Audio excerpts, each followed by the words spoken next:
अच्छा, एक सवाल है। अगर कोई अचानक पूछ ले कि आपकी भारतीय नागरिकता का सबूत क्या है, तो क्या दिखाएंगे? चलिए, आज इसी इसी बड़ी पहेली को सुलझाते हैं। जरा सोचिए, किसी ने यह सवाल पूछ लिया। पहला रिएक्शन क्या होगा? हाथ सीधा जेब या पर्स की तरफ ही जाएगा, है ना? या फिर फोन निकालेंगे? और हाथ में क्या आएगा? वही आधार कार्ड, पैन कार्ड या फिर वोटर आईडी। हम सबको तो यही लगता है कि भाई यही तो हमारी भारतीयता का सबसे बड़ा सबूत है। पर क्या ये सच में सच है? एक मिनट रुकिए, क्योंकि असलियत कुछ और ही है। ये जितने भी कार्ड्स हैं ना, ये भारत की नागरिकता साबित करने वाले डॉक्यूमेंट्स हैं ही नहीं। क्या? चौंक गए ना? और सुनिए, ये बात मैं अपनी तरफ से नहीं कह रहा हूं।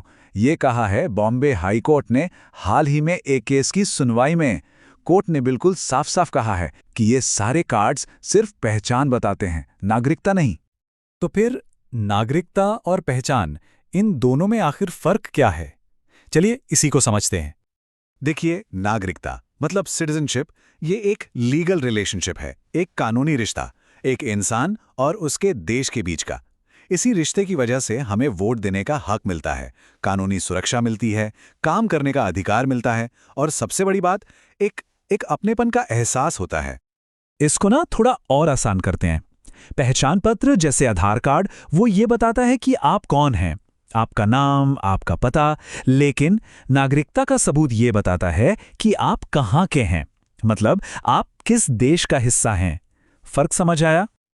अच्छा, तो फिर सवाल ये उठता है कि भारत में नागरिकता डिसाइड कैसे होती है? चलिए, इसके पीछे के जो नियम हैं उन पर एक नजर डालते हैं।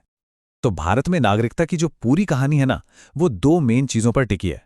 एक तो है हमारा संविधान, जिसके आर्टिकल 5 से लेकर 11 तक नागरिकता के बारे में बात करते हैं। और दूसरा है 1955 का सिटीजनशिप एक्ट, यानी नागरिकता कानून। इसमें सारी डिटेल्स हैं कि नागरिकता कैसे मिलेगी और कैसे जा सकती है।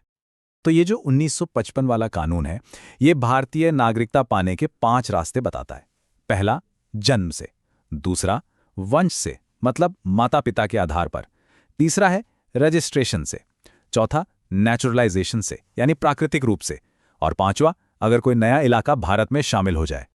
ओके, तो कानून तो समझ आ गया, लेकिन घूम फिर के हम उसी सवाल पर वापस आ गए हैं कि भाई तो फिर वो असली डॉक्यूमेंट है क्या चीज? तो इसका जवाब है बर्थ सर्टिफिकेट। जी हां, जन्म प्रमाण पत्र। हम में से ज्यादातर लोगों के लिए जिनका जन्म भारत में हुआ है, नागरिकता का सबसे पक्का, सबसे अहम सबूत यही है। अब सवाल है कि ये इतना जरूरी क्यों है? देखिए, सिंपल है। बर्थ सर्टिफिकेट में जन्म की जगह यानी प्लेस ऑफ बर्थ ऑफिशियली लिखा होता है, और यही तो जन्म से नागरिकता वाली कंडीशन को पूरा करता है। और इसे जारी कौन करता है? कोई प्राइवेट कंपनी नहीं, बल्कि सरकारी अथॉरिटी, जैसे कि ग्राम पंचायत या नगर पालिका। हाँ, लेकिन उन लोगों का क्या जो रजिस्ट्रेशन या नेचुरलाइजेशन के प्रोसेस से नागरिक बने हैं? उनके लिए भारत सरकार एक स्पेशल सिटीजनशिप सर्टिफिकेट जारी करती है, और वही उनका फाइनल प्रूफ होता है। तो फिर हम वापस आते हैं उन कार्ड्स पर। आधार, पैन, वोटर आईडी, अगर ये नागरिकता का सबूत नहीं है, तो आखिर इनका असली काम क्या है? देखिए, हर कार्ड का अपना एक अलग स्पेसिफिक काम है। आधार कार्ड, ये पहचान और पते का प्रूफ है। पैन कार्ड, फाइनेंशियल ट्रांजैक्शंस के लिए। वोटर आईडी, ये बताता है कि आपको वोट देने का अधिकार है।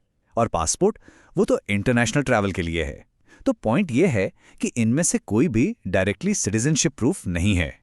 तो मतलब सबसे बड़ी और सबसे जरूरी बात यह है कि इन कार्ड्स के होने से नागरिकता मिल नहीं जाती, और इनके ना होने से नागरिकता छिन नहीं सकती। तो इस पूरी बातचीत का निचोड़ क्या निकला?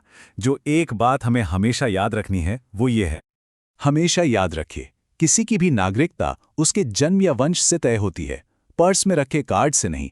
हाँ, वो कार्ड्स बहुत जरूरी हैं, पर उनके काम दूसरे हैं। तो क्या ये जानकारी काम की लगी? क्या कोई कंफ्यूजन दूर हुआ? नीचे कमेंट्स में जरूर बताइएगा कि आप अब तक नागरिकता का असली सबूत किसे समझ रहे थे। और हाँ, अगर ऐसे ही पेचीदा टॉपिक्स को आसान भाषा में समझना पसंद है, तो LLB स्टूडेंट अड्डा को सब्सक्राइब जरूर कर लीजिए।